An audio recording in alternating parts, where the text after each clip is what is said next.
In front of me is ALCATEL 1T 10 Smart 2020, and today I would like to show you how you can manage auto rotation.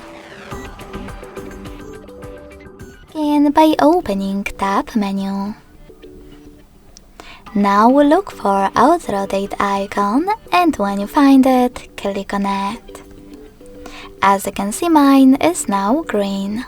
That means that auto rotation is on, but you can always switch it off by tapping on the same shortcut again.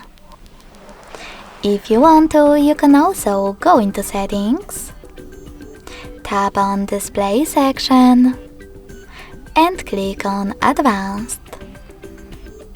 Now tap on this switcher next to Auto Rotate screen to switch it on or off. Thanks so much for watching. If you enjoyed this video, don't forget to leave a like, comment and subscribe. Bye!